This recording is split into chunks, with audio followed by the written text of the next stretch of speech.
No Jumper, coolest podcast in the world. Today, I'm in here with somebody who's a very, very big part of the Texas music scene and beyond. My man, HalfPintFilmz, in the building. Sir. Finally, man. Finally, we're tapping in. Finally, we tapping in. You've been grinding for a long time. So you realistically, you probably could have got this interview like 3-4 years ago at the height of the... Hey, I remember like 3 years ago, I had made a post. And was like, everybody tag Adam22, tell him I need a No Jumper interview. Oh. This was like the day after you posted, don't tag me and telling people to tag me. I hate that. I was like... That's funny. I used to really get annoyed by that. And now I'm just, it don't matter. It don't really bother me. But I used to like wake up in the morning and look at my comments and I'd have 80 comments, 100 comments, 1,000 comments, whatever, saying like interview so-and-so. And I would just get annoyed. And as I've got deeper in the game, I just kind of whatever. Yeah. Let them live. But man, you're a big part of what's been going on in Texas for however many years. Correct me if I'm wrong, but I think that this kind of got initiated because you got name dropped on the Tony Willrich episode, right? Absolutely. Shout out Tony, man. Shout out my man Tony, the realest in the game. But we'll get to all that. Yeah. So give me a little bit of information about what kind of kid you were and what your early days as a kid were like. Grew up in Fort Worth, Texas. I don't have the same struggle story as everybody else. I was a little dancing kid. I came up playing basketball, and when I got to high school, I started jerking. The jerk movement. Even in Texas, that it carried over to there. Wow, I didn't even know that. Definitely. I was a heavily LA influenced kid because I used to just watch like them P Rangers and jerking crews and like that. So that's how I picked up the camera. Wow. I started doing jerking videos. And that was just common in your high school? Was there other people into it? Hell no. I mean, yeah, me and my friends. Really? That's just me and my friends, like 5 of us. Okay. And were you interested in Texas hip hop at the time? Oh, yeah. Okay. Oh, yeah. What was popping at that time? At that time, that's like 2009, 2010. We had Young Nation. Okay. Young Nation was huge. Who else was big around that time? Fat Pimp. Mm-hmm. In Houston. Riff Raff. Riff Raff, yeah. Now for sure, Riff Raff. It might have been like 2011 or something. But he kind of took. I was on that Riff Raff tough. Me too. I was on that Riff Raff real tough. Nobody's allowed to treat him like a joke. He's the man. Oh yeah, I love Riff Raff. Yeah. For sure. Burberry lemonade squat. Okay, weird Riff Raff tale is that one time I met him and there was a song lyric that we used to always quote, which was "grind like a grizzly in my house, Walt Disney." Yeah.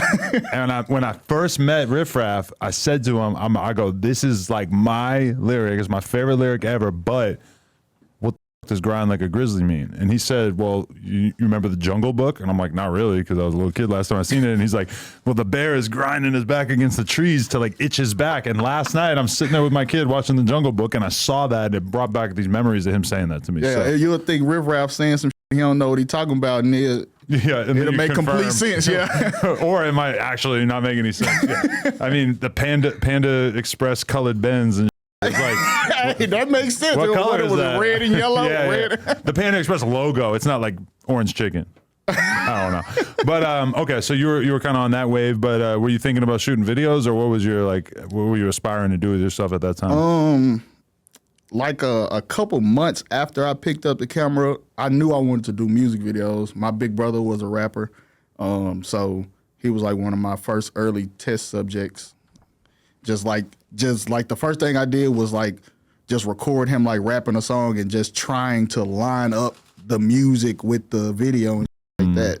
That was interesting. Little challenges like that when you first get in the game. Yeah, on Windows Movie Maker. Right. Yeah.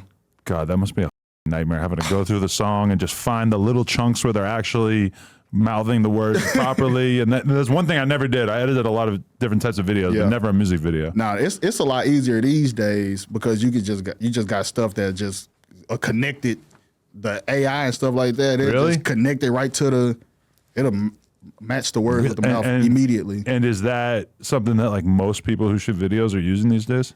I'm pretty sure they do. Wow. If you're stupid if you're not. That's super interesting. I never thought about that. Okay, I got to get on.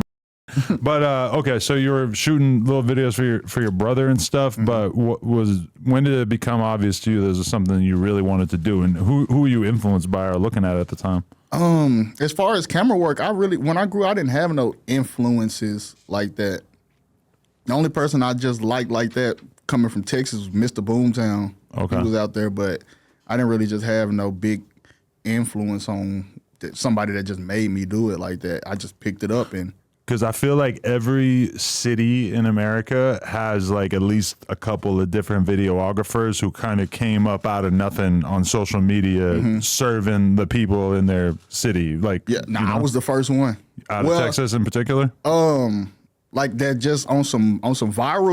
Yeah, we had videographers out there like Jeff Adair and Kang Bear. But building your own platform is kind of like its own separate challenge. I was the first one to have to like my own YouTube channel and like a hub for people to come to for music videos like that. Right, definitely. So did you start the channel like real early on? What year did you start it? 2012. Okay. I started shooting music videos 2010. And so 2012 I started my channel. Yeah. And did you start getting work with other artists right away, or how long did that take? Yeah, I mean, I always was pretty connected into the rap, so or people I knew was coming up trying to rap. So, I ain't gonna say I was getting paid at first. I came up doing a lot of free or cheap videos. I'm talking like $50, stuff like that when I first started. So right, because I seen a quote from you that said like it took you 5 years to start making money or to break even on the game. Yes. Why were you so dedicated to it that you were willing to put in those years of work for free? I ain't know I'd do nothing else. That's all I knew was the camera, and I had that's what I spent my high school years learning how to edit and stuff like that. That's all I knew. How long did it take before you started landing yourself in some sketchy situations? Because when I think about Texas, it's a lot of cowboys out there who are ready for whatever. And I feel like was that like your clientele, the gangster ass rappers early on? Oh yeah, but that was way before gangster rap was even like a scene in Texas. So once the gangster rappers started emerging, I was already their cameraman. So that's how, you know what I'm saying, we all built our buzz together. Right. Okay, so when you were younger, the scene didn't have as much of a street influence? I know, we was a dancing city. We had a lot of dance music. Dance music was the only thing that was popping out of the DFW. Right. Would you think this was like the Chicago influence in terms of people taking their street and bringing it to the music? Oh, yeah, for sure. Chicago and Boosie. Just Boosie in general. Boosie was a huge influence. Pretty much anybody you ask from Texas is gonna say Boosie was an influence for them for sure. Okay, and he's definitely somebody a street nigga. At that time, he wasn't scared to put his beef in the music.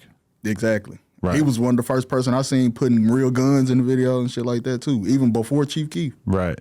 Yeah. No, that's real.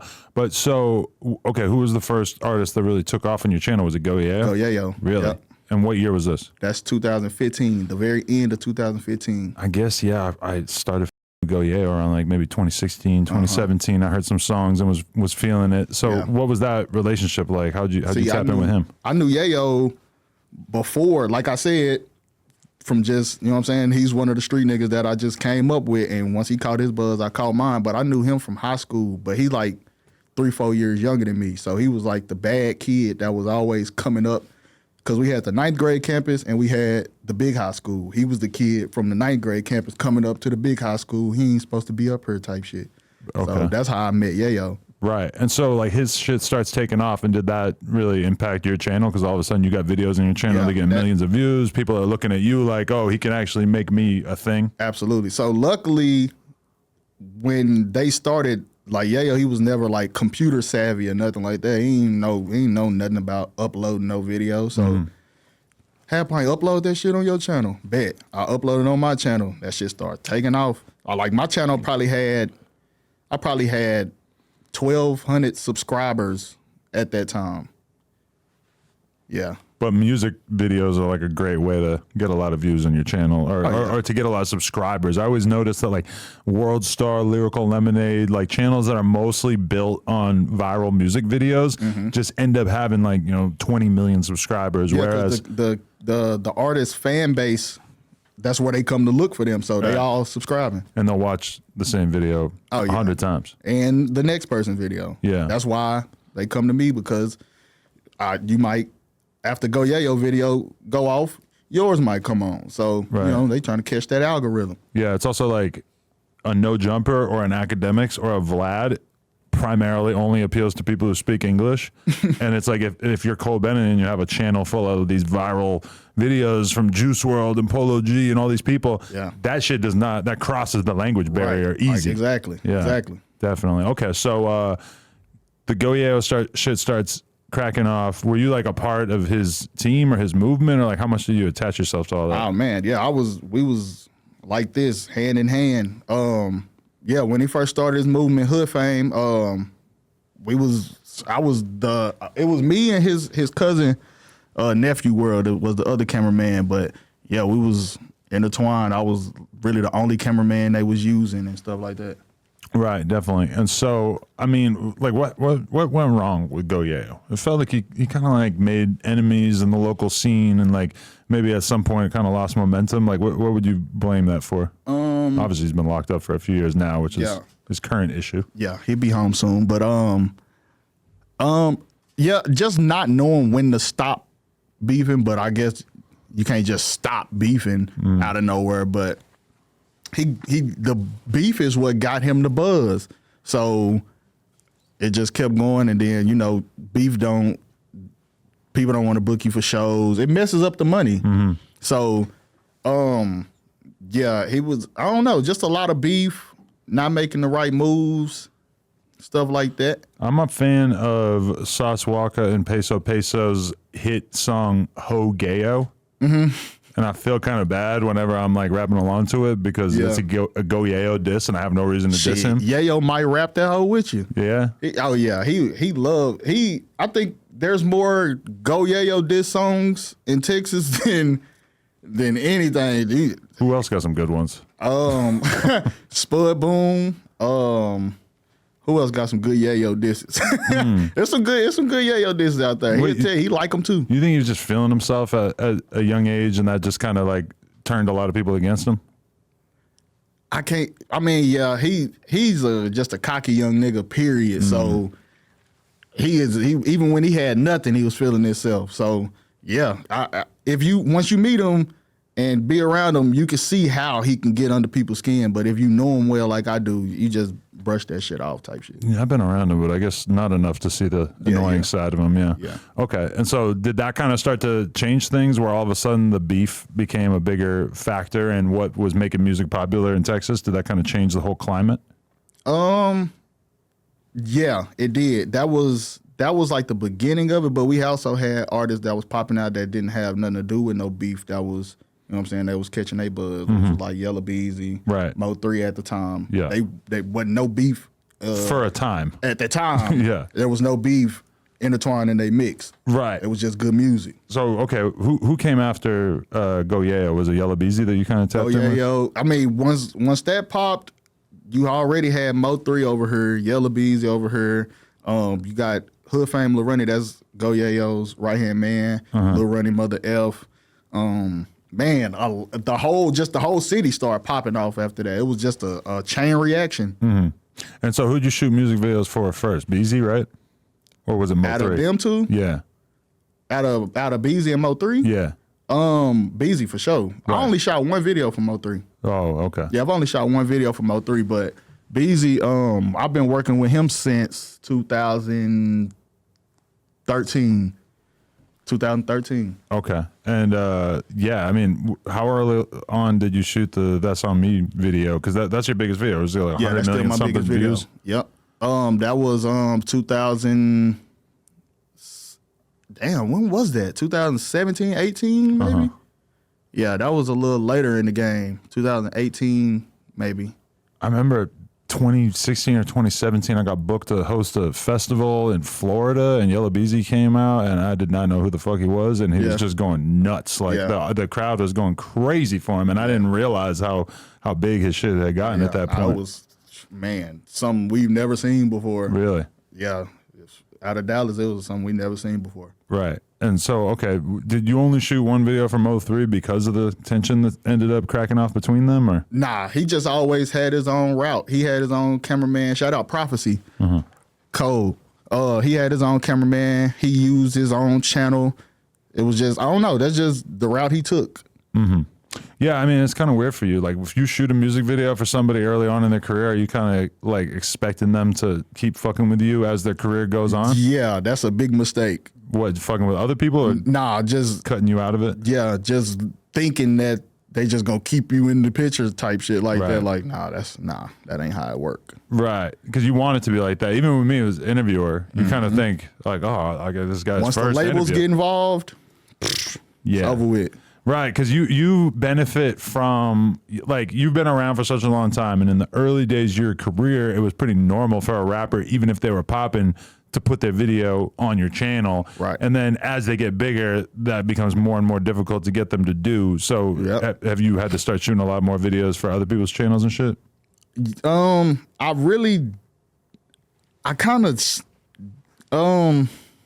kind of stay away from like the bigger artist type shit unless they got something for me, because I know it's not gonna benefit me none no more. Because the first competitor I had was WorldStar. Yeah. Once motherfuckers start getting the buzz, then WorldStar started reaching out like, "Hey, we want to drop your video." Yeah. I'm like, damn, nigga, this is my video. This is my content. I want it on my shit. That's where me and a lot of artists started having our first riffs. I started arguments. Yeah. Boy, I started dissing WorldStar and all type of shit. I was going at them. This is my artist. Right. Because back in the day, they were pretty fucking aggressive with that shit. Oh, yeah. As soon as a motherfucker started popping, hey. Right. I remember seeing like the YB and Amir rubbing off the paint video, and then like 2 days later, it's on WorldStar, and it fucking blew up from there, which is, it's kind of weird because I'm sure it helped it blow up, but at the same time, like if the song is blowing up on its own, you don't really need WorldStar. It's gonna go. It's gonna go. And especially now, it really doesn't seem like you need WorldStar. I mean, I'm sure they still sometimes get videos to go viral, but I will forever see videos now on WorldStar. They got 3,000 views after a couple days, and I'm like, this shit, right? It ain't really, right? It ain't moving nothing. Yeah. But okay, so from your perspective, it needs to be like a significant budget in order for you to shoot somebody's shit for their channel. But meanwhile, you're down to fuck with like a smaller artist or a smaller budget if it's going on your channel. Yeah, I'll be working with smaller artist budgets and stuff like that for sure all the time, all the time.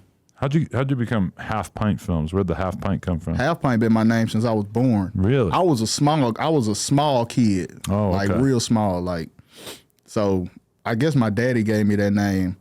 I really can't tell you where it came from other than I was just small.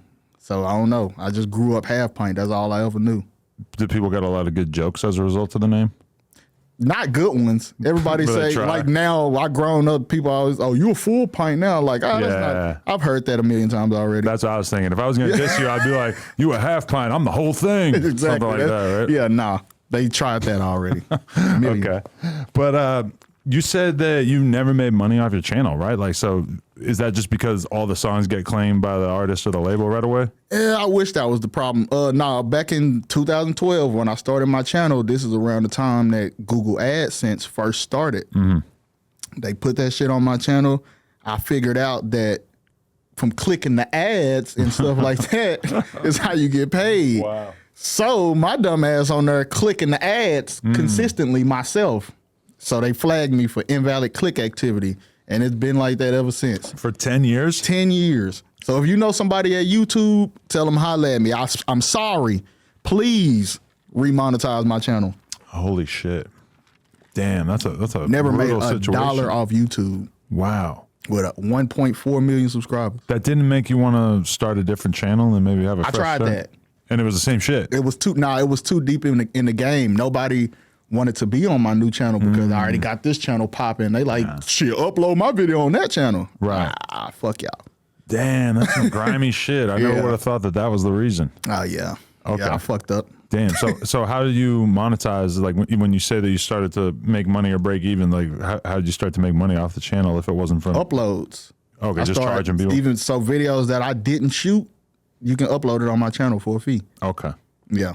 And that gets a little tricky though, right? Because it's like you want to make money, but then at the same time you want to keep the quality level high on your channel, which is always the thing as a videographer is like, where do you want to draw the line? Exactly. That's where I was like, if I could go back, well, it's kind of like Because like I said, a lot of artists, when they get big, they leave my channel. So it ain't like these motherfuckers is staying here and helping me build. That's what I always liked about Cole Bennett too. He never, it's like he must have it in his contract or something to where if I shoot this video, it has to be on my channel. Even since day one, I've never seen his videos nowhere else. There was one video back in the day. I remember. Famous Dex video? Oh, I thought it was a 6ix9ine video.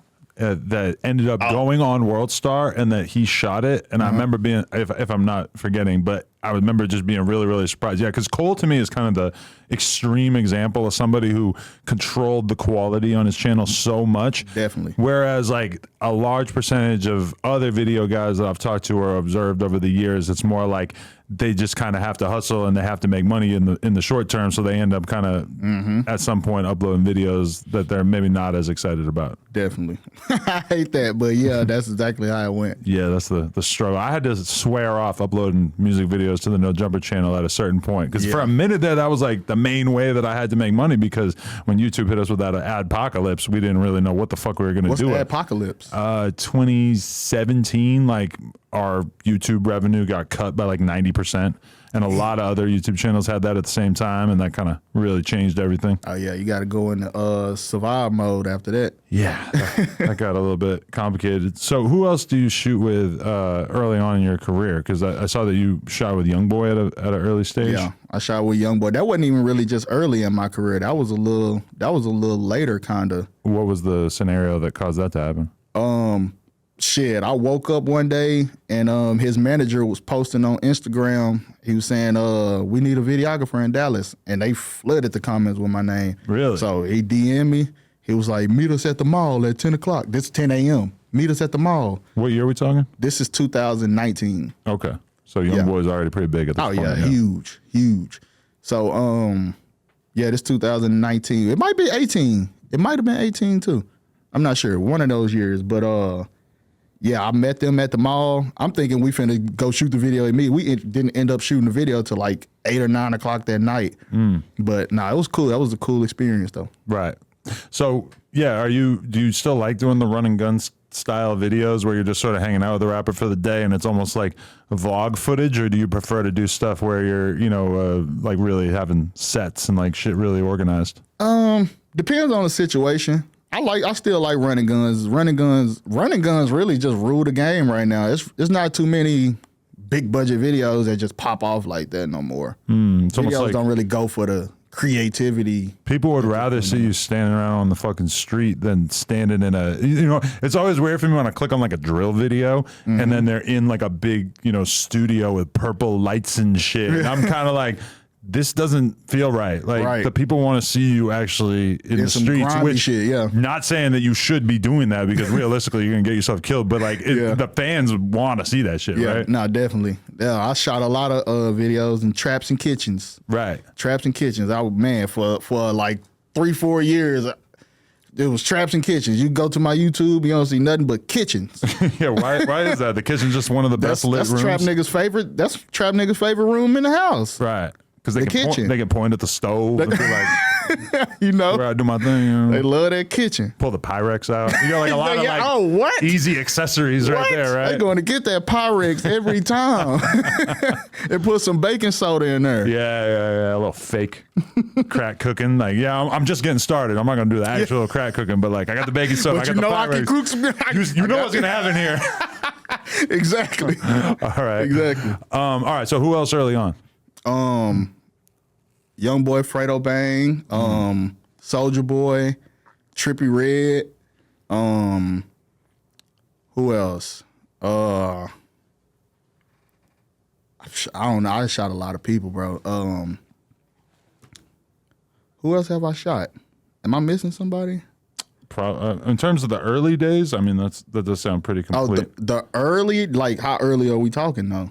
You talking about like big artists that I've shot? Just anybody that has like an interesting come up story that you shot when they were smaller. I was around Asian dog. I mean, anybody from Dallas, Fort Worth, Texas. Really, I was around them in the beginning stages of their career. Right. Yeah. Anybody from Texas for sure. Definitely, yeah. I mean, Asian Dog kind of from the same class as Go Yeo. They came out around the same year and shit, right? Yeah, same era. Definitely. Okay. And so At what point did you start to have to like make choices about who you fucked with based on who didn't fuck with other people? Because I feel like that's gonna happen sooner or later, right? You don't play that game? Never, nah. Not especially not in the city. Everybody know what I'm on. Everybody know I ain't choosing no sides or no bullshit like that. So I ain't never had to go through no shit like that in the city. Now, outside of that, I don't know. But like I said, I done shot a video for Youngboy and Fredo Bang. Right. I don't know how they feel about it, but you know, I don't know. It's business. Right. Definitely. Yeah, I mean, there's kind of like a cool style of video that we've seen emerge over the last few years, which I kind of think of as like really high quality vlog type shit, like certain little baby videos and stuff that I've seen where it's like he's on the jet skis, he's walking through the mall, and like the shots look really fucking good. I call those lifestyle videos. Okay, that's like just a day in the life, but in a music video. And the fans, I think, want to see that, whereas they don't want to see you in a fucking studio on a soundstage and whatever. Definitely right? The best type of run and gun videos, but that shit only works if you got good activities going on in the video. We don't want to see you go to the corner store and come back home and play 2K. And if you're a little baby and you just naturally have 10 hot chicks around and you are on jet skis and you're going to the mall and spending hella money and all this shit. I'm sure they could shoot a music video every weekend. Yeah. Probably every day if they wanted to, but yeah, they live a different type of lifestyle that needs to be filmed. Right. It's good for content. Definitely. So what other things were you having to do to make money over the years, or was this like taking care of you since early on? Oh yeah, I never had to do nothing else for money. Okay. I've always been off the camera. Right. How much have you traveled, like in terms of going to other states and stuff? I done been all over the U.S.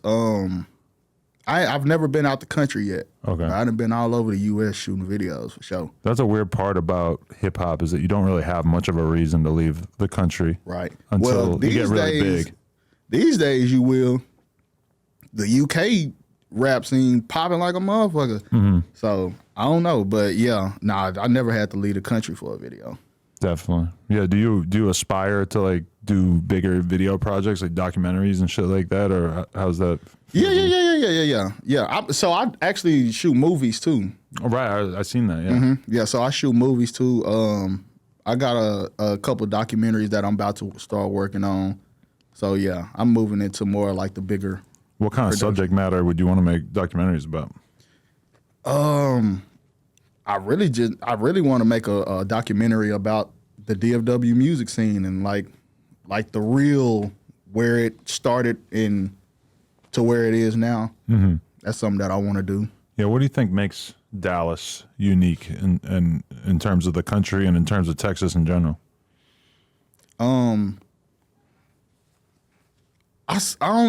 We different from every other city. Like if you go, if I seen a Dallas nigga in LA, I'ma know he a Dallas nigga. Mm. You just can kind of, I don't know. It's like you can tell the way we talk, our haircuts.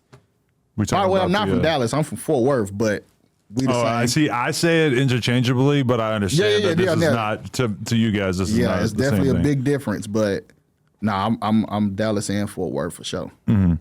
Yeah, what the Shag is just that popular out there? Oh, it's still huge. Yes. Okay. Yes. Everywhere you go, you're gonna see some Shags. I remember when I first seen Yella Beezy, I thought the motherfucker had a tumor or something. Everybody, see, I never knew that it was a crazy thing. When I'm growing up, Shags is regular. Really? I never looked at that haircut funny, but once it started going viral around the world, people like, what the fuck is on the back of their head? Shit like that. I'm like, that's normal.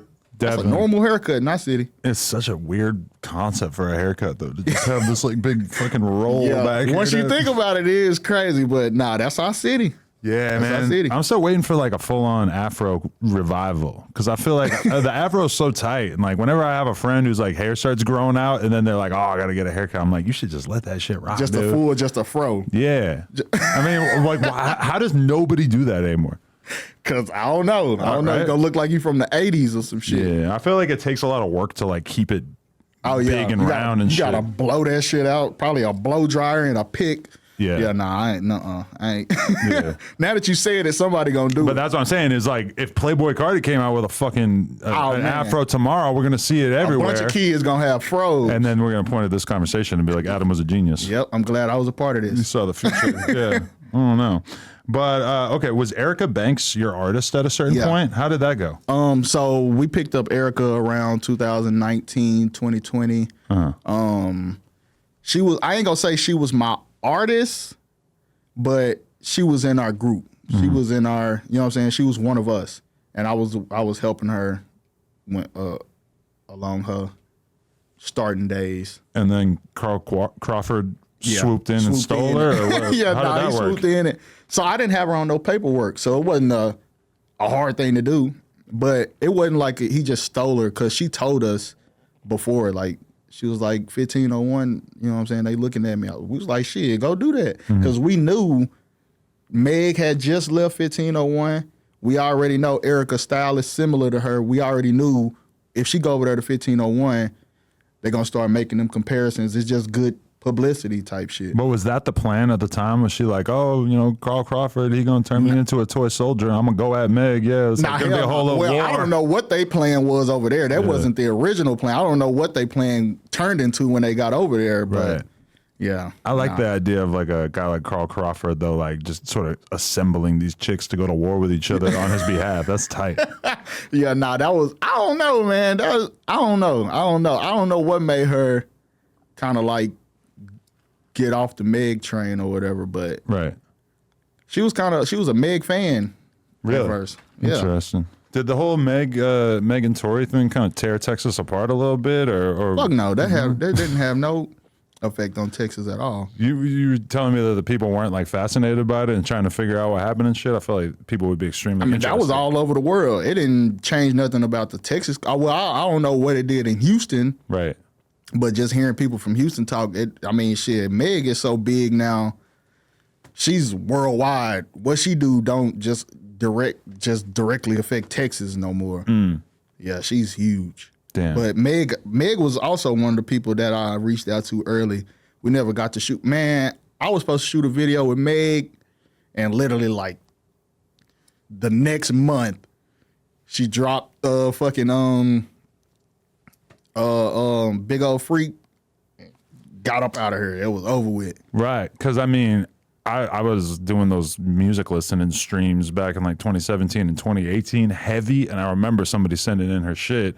And I watched it. But at the time, like, my brain was kind of like very much like precautious of, like, you're always cautious of a chick who seems like she was just like the hot ass stripper and that some drug dealer put a bunch of money behind her and was like, oh, I'm gonna turn you into a rapper. And like when I saw her, you know, I just kind of didn't take it super serious. In retrospect, I should have like paid more attention and like really honed in and shit. But that always kind of sticks with me of like, you saw her before she was huge and you didn't get it. Now Meg been tough since the beginning. I was a Meg fan way before she dropped any of that extra shit. When she was just dropping twerk videos on Instagram, she was already lit.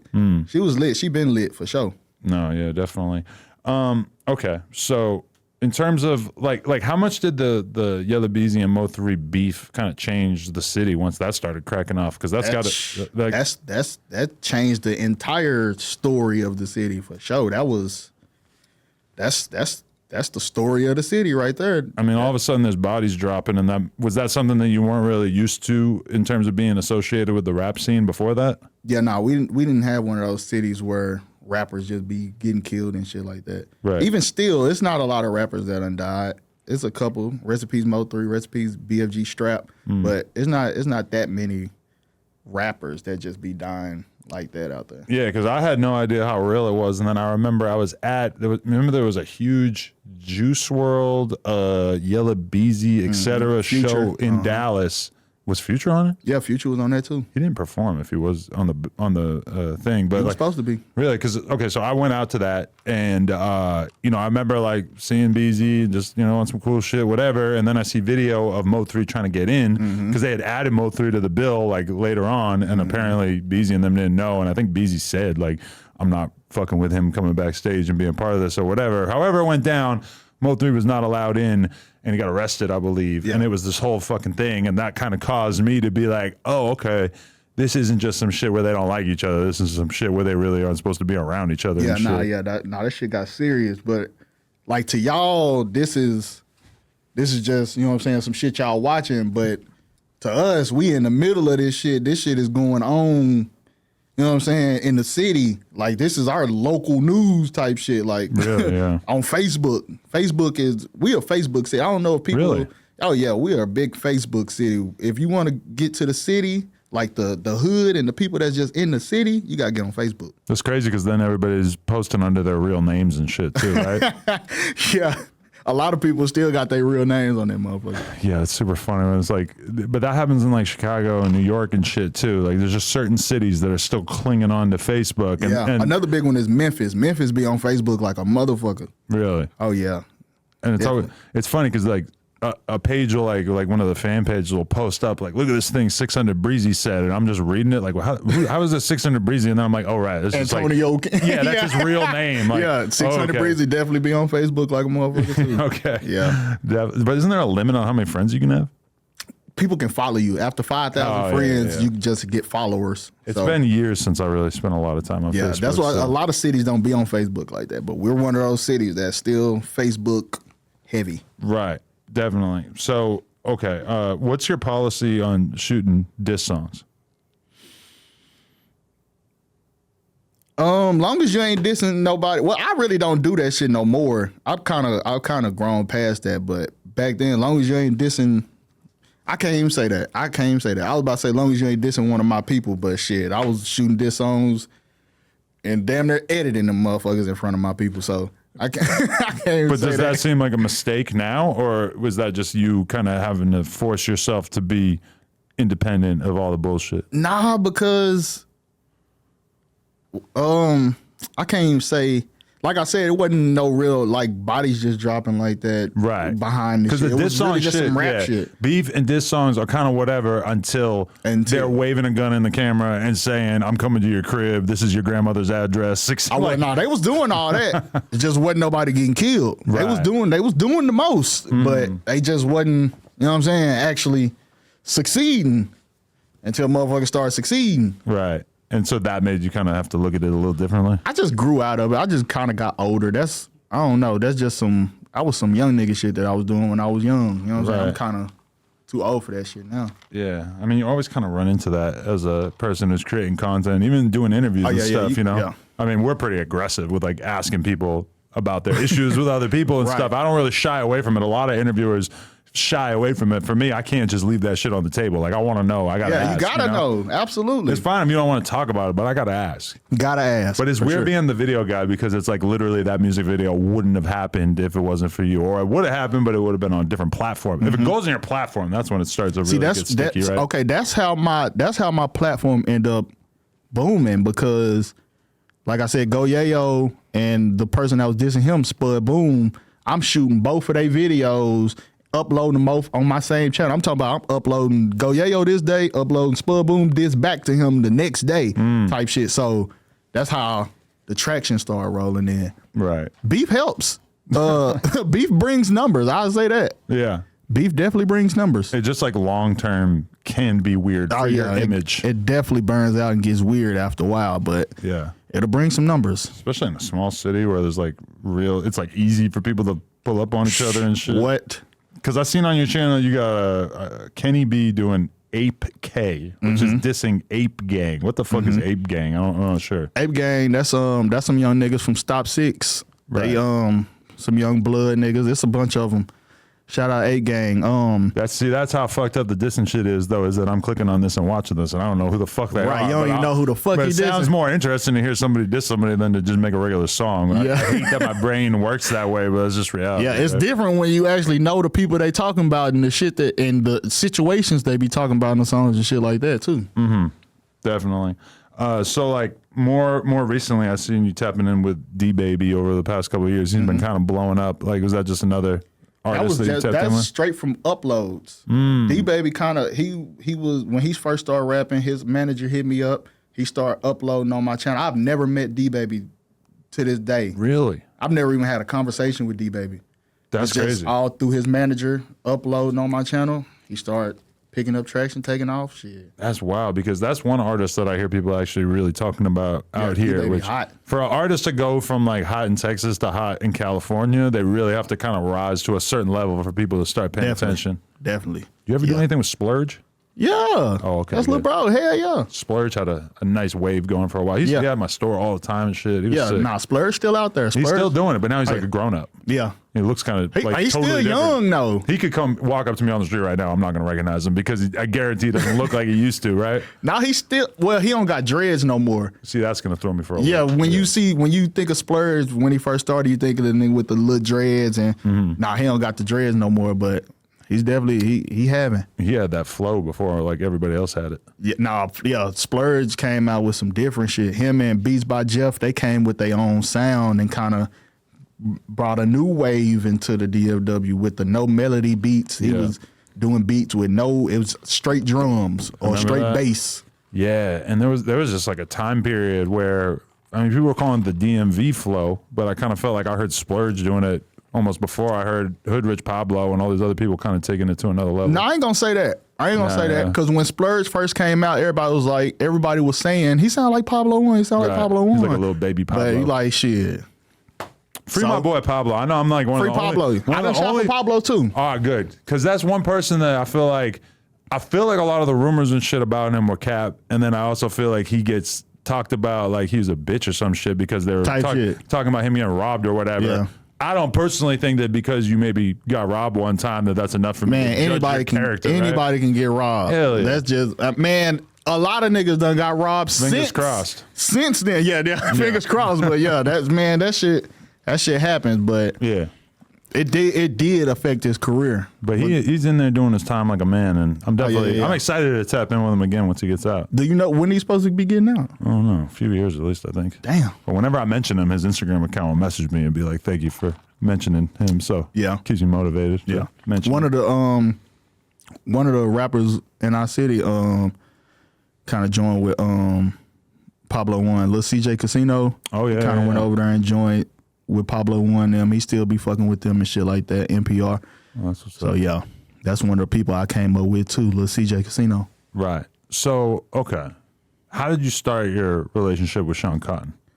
When did you guys meet? Man, me and Sean Cotton was in the streets at the same time, coming up with the camera. So when I shoot a video, he posted on Say Cheese. So it was a hand in hand thing. Kind of the content that I was doing and he was posting, that was where Say Cheese started getting his buzz. So he was posting music videos on the channel back then as well. Yeah. Hell yeah. Okay. But like Texas artists was giving them a lot of other content to post to, like Sauce Walker and Mo3, Go Yayo.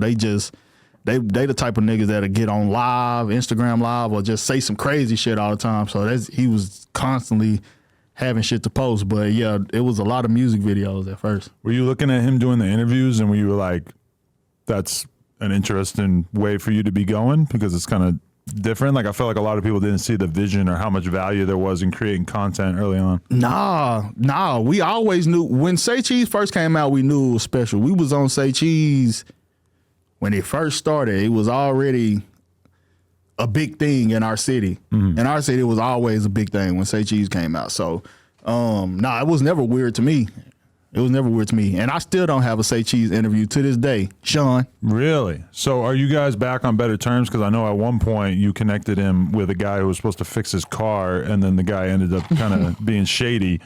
And I was watching an interview clip from a few years ago, Sean Cotton talking about this, and he was still like not stoked on the fact that he like lost $5,000 on his car repair or whatever. That was his favorite car. That was my brother fucked him over on that one, but we was never on bad terms. Like I had never had no beef with Sean Cotton or no shit like that, but he was just standing on business. My brother did some shady business with him, so it was like shit, Say Cheese will not fuck with nobody in y'all group. All right, cool. I had to take that one on the chin. I don't know. Maybe after he see this, Sean, maybe I can get a. So you haven't talked to him in a few years, or? Oh, no. We talk. I didn't talk to him for sure. We still talk all the time on Twitter, DMs, and I just seen him in person not too long ago at a Charleston White show. Okay.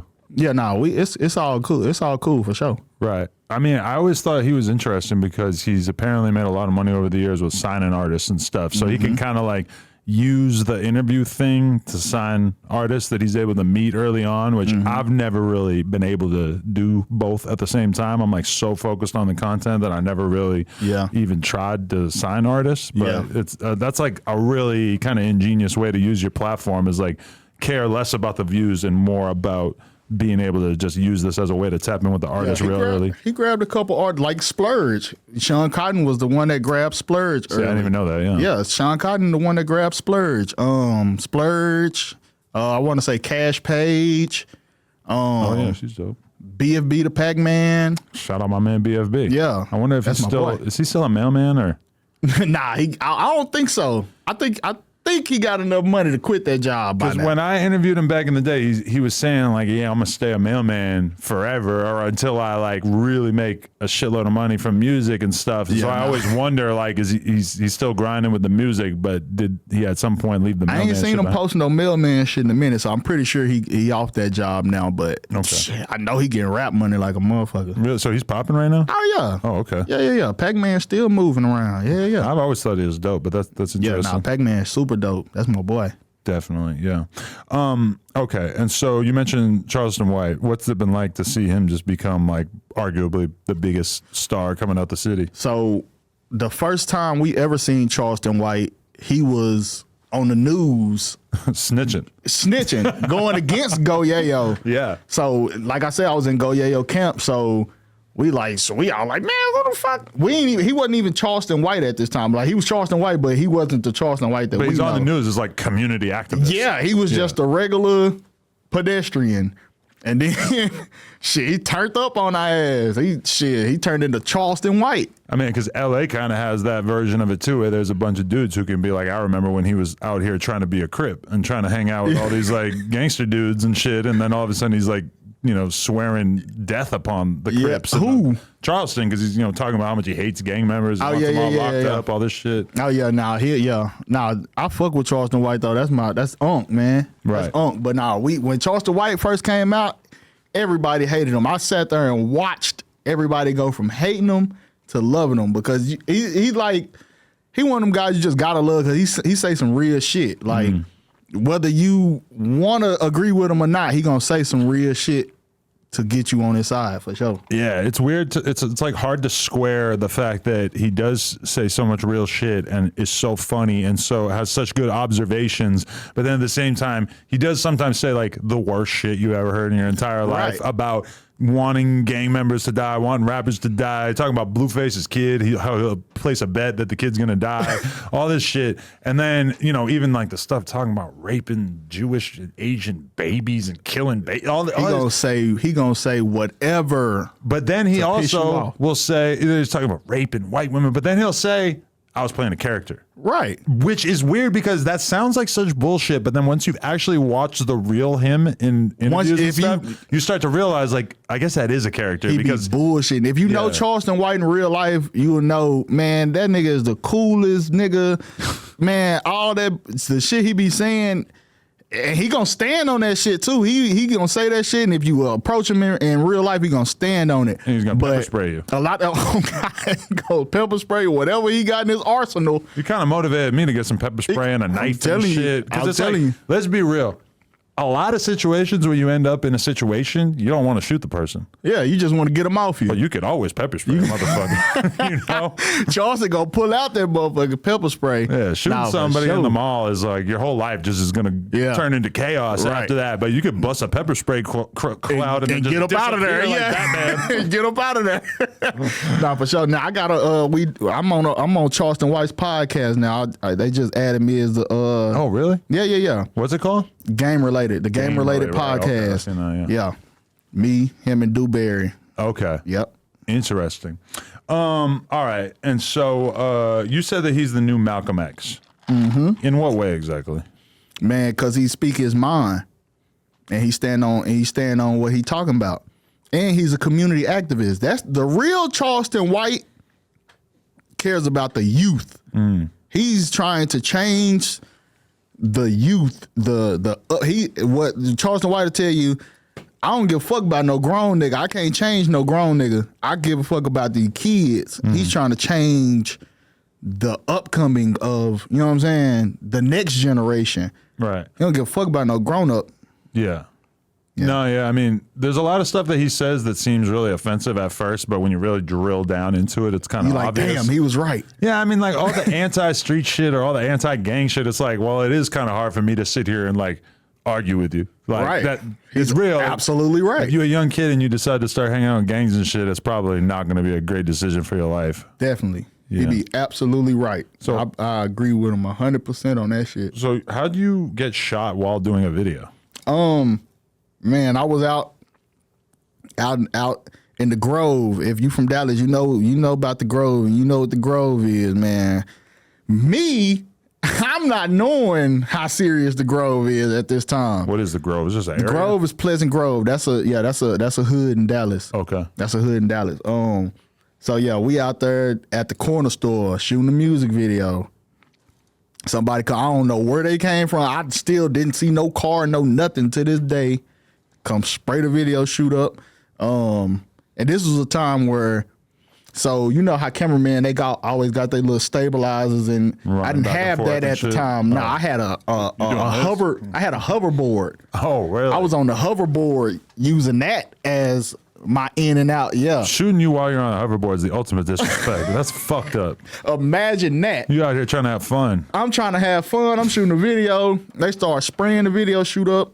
I jump off the hoverboard, so I caught one in the back of I ain't gonna say I caught one because it didn't just hit me like that. It grazed me, but Okay. it definitely left a mark. Grazed your leg or what? My leg, yeah, the back of my leg. Did anybody else get hit worse? Yeah, somebody got shot in the dick. What? I'm looking at this man right in front of me while we ducking bullets. He's talking about I'm hit. His whole lap bloody. I'm like, but I can't say no. We still hiding under cars, ducking bullets and shit. But yeah, somebody definitely got hit that day. Holy shit. Imagine never being able to use your dick again because you got shot in And it. I'm out here with a whole bunch of niggas that I don't know. You could place every nigga that was out there in front of me today. I wouldn't know who they are. You're I'm just young and shooting a video. naive and just Yeah. being like, fuck it, I'm out here just shooting a video. It's I'm no just big deal. shooting a video. I don't think. And this is the first day that I got my first car. Oh. I got my first car on this day. Imagine if I was out there and they did that shit and I had to go hitch a ride. This is the day I got my first car. And I go out there and that shit happened. So luckily I was able to just get in my car and drive off. And you had to go to the hospital or not? Nah, because I just got grazed. I went to the tattoo shop and patched that shit up. Seriously? Yeah. Patched it up? Like what? Like I was my leg was bleeding. what, they have like some fake skin type shit that they put over it? No, like a first aid. Oh, I put a little Band-Aid on, put a little peroxide, a little Band-Aid on, and you know what I'm saying? It was cool. You really meant for this life. You got shot, you didn't even give a fuck. Like, I went to the tattoo shop. damn. That's grimy.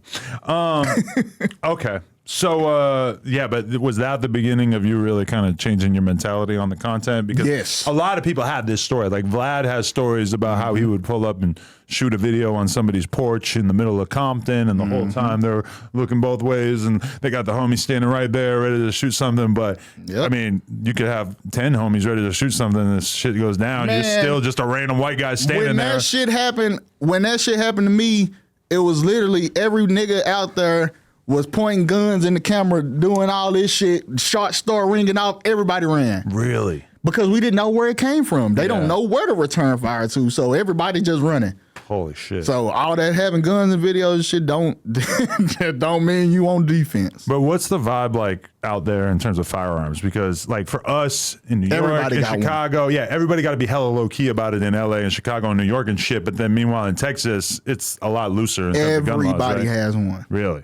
You'll be lucky to find a nigga without a gun. Really? Everybody got one. But you go to the club or a party or like a club or somewhere where you have to get frisked on the way in, everybody got to leave it in the car, right? No. Well, in theory. Well, in theory, yeah. And with the best security, I guarantee you it's at least 5 niggas in the club with a gun on them. Really? Because we know the security. The security is local too. Right. When I go to the club, security don't check me like that. And depending on the club that I go to. Right. So if I wanted a gun, I can have a gun. Were you a fan of Tax Stone at any point? I'd seen The early days of his podcast? Nah, I seen the only text on interview I ever seen was the one with him and Meek Mill. Oh yeah, in the car. in the car, right? Yeah, that was the only one I ever seen. Because that was an extreme example because he was at a venue in Times Square that is like it's like being in fucking Disneyland. It's like the ultimate spot where you would think that nobody's getting a gun in. Right. But he got it in because he apparently walked around the shit. He probably knew the security, whatever, and then he ended up killing somebody, and now he's gone for like 10 years or 15 years. And wasn't that shit self-defense when he did it? Realistically, he was the only one who had a gun, so probably not. Damn. And also in New York, I don't think that there's like self-defense laws like that. Like you're basically, if you shoot Yeah, I'm somebody, about to say guns is not. They ain't fucking with guns in New York. You get 10 years, right? Just having one. But you don't need to go buy a gun in Texas. You don't need to. You could just be anybody. You could just be Texas? a meth head, and you could just walk into the gun store. You can buy a gun from Walmart. Yeah. Yeah.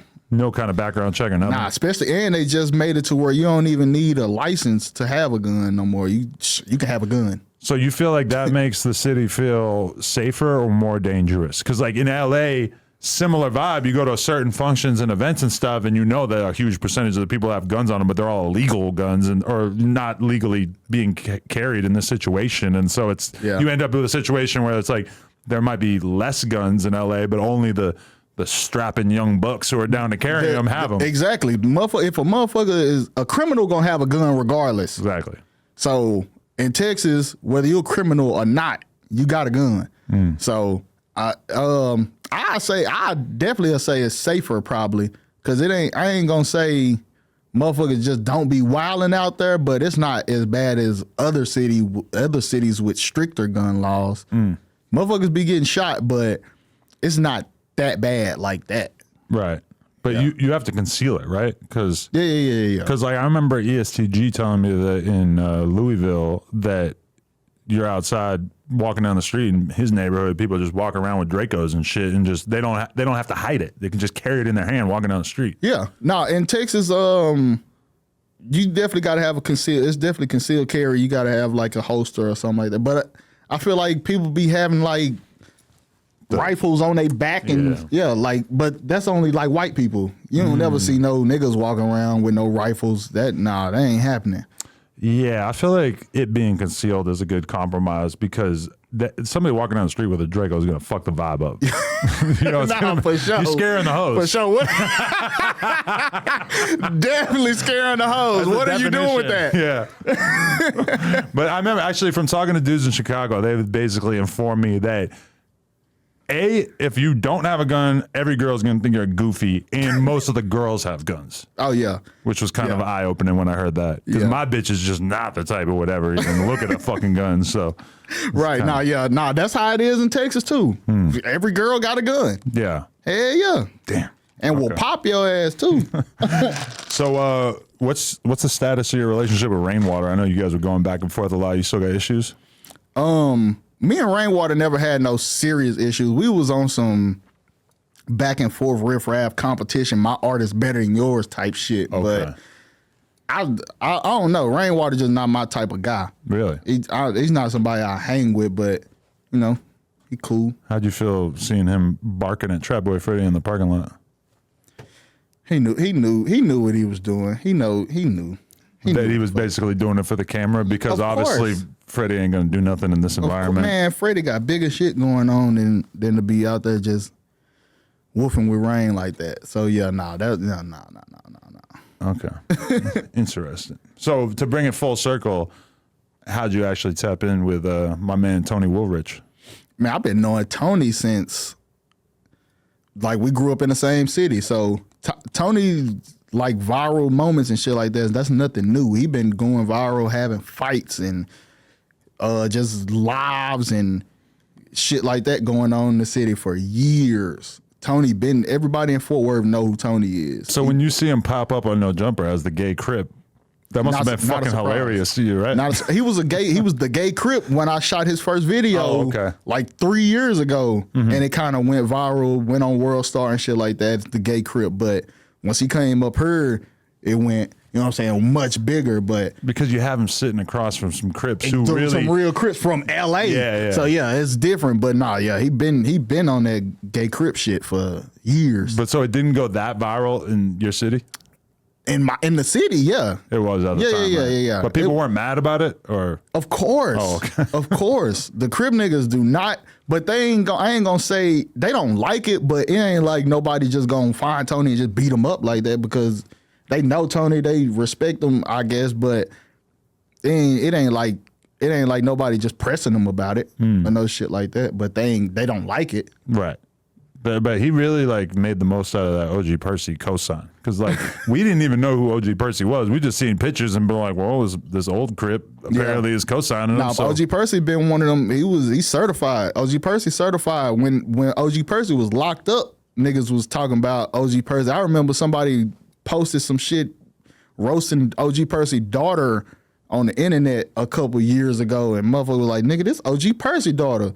You don't know who you fucking with type shit. Like, so type shit like that. Like, so yeah, no, OG Percy been around. He's certified for sure. Right, definitely. You a huge Sauce Walker fan, or like how do you view the role of the Sauce family in my Texas? Boys, hell yeah, I love Sauce Walker. That's my people them. Right. That's my people them. Yeah, that was we all was in cahoots early too. Sauce, Rizzo, Peso. Yeah. Man, everybody over there. I can't even just name because there's so many of them, but everybody over there. Walker asked me to go to a show a couple weeks ago out here, and I said I would go. And you say you're going to go, and then like a bunch of shit happens, and you don't end up going, and it hits me last minute like you're coming, and I'm like, God, I feel like a fucking asshole. I feel like a dick. Like, damn, I actually like you, bro. Like I wanted to go, but I got shit with my kid and my girl. And now, Sauce Walker show is a different experience though. That motherfucker is that's a good show. Well, that's what I wanted to see in LA is what kind of crowd he brings out. Yeah, that's a good show. Sauce Walker gonna put on a show, even if not on the stage. So Sauce Walker gonna put on a show because he's gonna be getting in the crowd and shit. Oh yeah, he do all that. He do all that. Definitely. So, all right, what are the trends that you see going on in terms of the Texas music scene, or is there any artists that we need to really be on the lookout for at this point? Hell yes, a lot of artists. It depends on what genre you looking for. Street shit. Street shit. If you're looking for some street shit, you need to be listening to Zillionaire Doe right now. Okay. YSN Barrio. Kevin got bands. Of course, Big X the Plug. Oh yeah. But that goes without saying. Fat motherfucker. Yeah, for sure. Of course, Trap Boy Freddy, Get Money, Lil Runny. Man, I could go all day on some street rappers. It's a bunch of street rappers out in. Because you shot for Big X the Plug early on too, right? Yeah, he broke off my platform. Oh yeah. Yeah, so I do music. Matter of fact, I do music reviews because of you. I did. I think I invented that. I don't. I don't know if you invented it, but I can tell you right here to your face, I do music reviews because of No Jumper. No cap, I have a very conflicted relationship with that shit because on one hand, I never really was able to develop like a style of live streaming because people just started donating for me to listen to their shit, and then that kind of became what the shit was. Is every time I went on stream, it's like, okay, I'm listening to music for 8 hours. Yeah. Now the positive side of that is I'm pretty sure I made like a couple $1 million off of doing that shit. Type shit. The negative side is that it's just like for a while, every time I go on stream, it's just song after song. But I feel like the shit kind of cooled down because during the SoundCloud era is when it was just insane. Yeah, it was it was crazy. Once I seen y'all doing it, and matter of fact, Tony Willrich manager, Supreme, he was the first person I seen doing music reviews in Texas. He brought me on this show, and then I did music reviews with him. I waited like a year, and then I started doing them on my own once he stopped doing it. But and it was B.O.B.'s manager. His name was TJ the DJ or something like that. Okay. He was the very first person I ever seen doing music reviews. Yeah, so yeah. It's crazy because in theory, if doing that could help you like find artists before they crack off and shit. Correct. So with that being said, I was doing music reviews and I found Big X the Plug. Big X the Plug sent this song in the music reviews, and off rip, he sounded like how he sounds today. Right. So we like, this nigga is special. So I shot his video. I shot a couple videos for him. They started taking off, and now you have the Big X the Plug that you know today. But yeah, his first like real surgence of some buzz came from my music reviews. Right. I definitely saw Juice WRLD on music review stream before he was signed or anything, and For real? Didn't put the pieces together. I listened to Lucid Dreams and didn't realize that it was a huge. Wait, he fucking sent Lucid smash. Dreams in on music reviews Before he was signed or before anything. I think that part of the problem is that like you're listening to like 400 songs in a row. You're right. They all just start to blend together, and it's like I can't tell the difference between this one and the 50 other fucking emo songs that I already listened to tonight. Which when I think about that, it's like, damn, that's kind of shameful. Like I should have really tapped in there. Yeah, imagine he was a no jumper artist instead of a fucking no limit artist. That would have been insane. Nah, for real, Juice is huge. Yeah, that was a time. Rest in peace. Nah, for sure. But okay, what are you working on now? Like in terms of like you're still doing music videos on a regular basis, but you're trying to think about some bigger ideas and shit as well. Yeah, I still do music videos, music reviews. Right now, I just started my new series, Behind the Bars. That's my live performance platform. Right, yeah. Yeah, so that's my new shit, Behind the Bars. It's where you come perform your song. But it's not like the hanging mic videos where it's like just your song over. It's like live audio. Okay. Like you're on the stage. You have to actually perform into this mic type shit. That's challenging, right? Because a lot of people can make a song in the studio or they can lip sync to a song, but they cannot fucking perform a whole song. And a lot of rappers these days, they punch in. Yeah. So they be rapping over themselves, and once you try to get on the mic and rap that punch in shit, it get tough. Oh yeah, it get real tough. So yeah, it's a challenge, but it shows who the real artist is. I have to tell people that sometimes, like, you know, he could never rap this verse like this in a million fucking years, right? Right, exactly. You'll never run through that just off one take. And people complain, and they'll be like, "I went and saw this person live, and he was just lip syncing," and I'm like, "Yeah, but you don't understand that he could never rap that. Never. Yeah, yeah. Especially like Pablo One. Pablo One raps like his last bar. Yeah. You know what I'm saying? Is intertwined with his next bar. So yeah, shit like that. Yeah, it becomes like an art project at a certain point, and it's not really like, it's like you're making a beat almost. Like take these chunks of me rapping and just cram them together. Yeah. But okay, so you're doing the documentary thing. Like how could people get on the this performance thing, the Behind the Bars thing? DM me. Oh, we actually taking it on tour right now. We finna go city to city. So you can go to behindthebarslive.com, and once we put your city up there, you can sign up.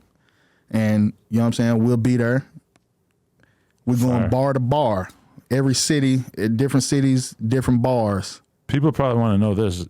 HalfPintFilmz from Texas. How much lean you drank in your life? Never. Never. Not even once. Not one sip.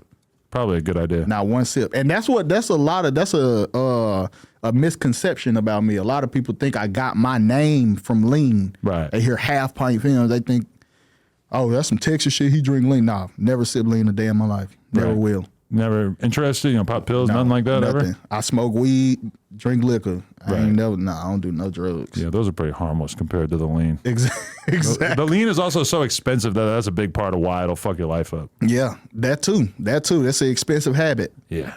Yeah. Most of the people I've known throughout my life who spent some time hooked on lean just did not work out. Once I heard motherfuckers start saying $200 a line and shit like that, I knew I'd never sip that shit. Because $200 for a soda is insane. Yeah, I bought some $5,000 pints in my day. I don't know what the fuck. It's just insane. Once you even get halfway through and you're just looking at it, you're like, what the fuck? Like, what am I doing? It's a bad idea. Like, I'm not even addicted to this shit. I'm just doing it to fuck around. Like, nah. But that's Texas culture though, for sure. Yeah. So we grew up around it. Sipping lean is a huge thing in Texas, but I never got into it. Are we seeing a lot more heads up fades after Rizzo and Maxo Cream fought in the parking lot at one time, or is that back in style a little bit? Yeah. Right now, actually, the celebrity boxing is taking over right now. So motherfuckers trying to get their scratch in. But now, when Rizzo and Maxo did that, it persuaded a lot of people to, you know what I'm saying? Right. Go and get out there. But Goyayo was one of the first.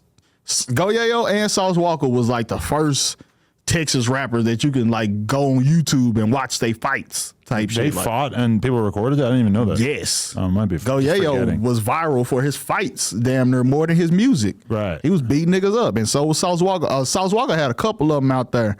He was beating niggas up in the mall and. Oh yeah. Who was the dude that he fought the dude in the mall, and then Beat King made a song about him fighting the motherfucker in the mall. Remember this?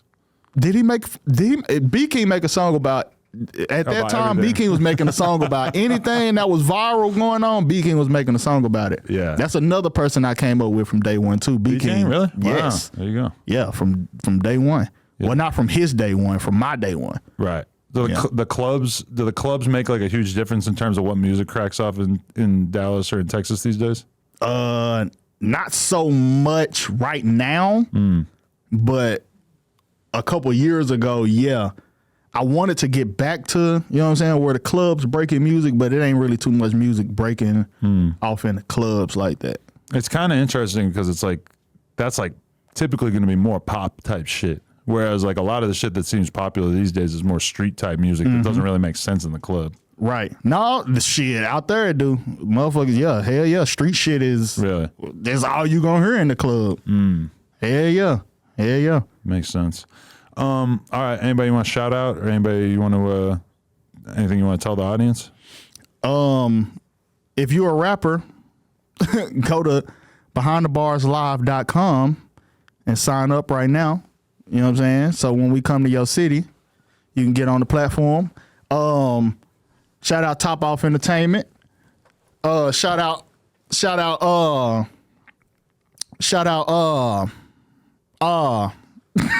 Nah.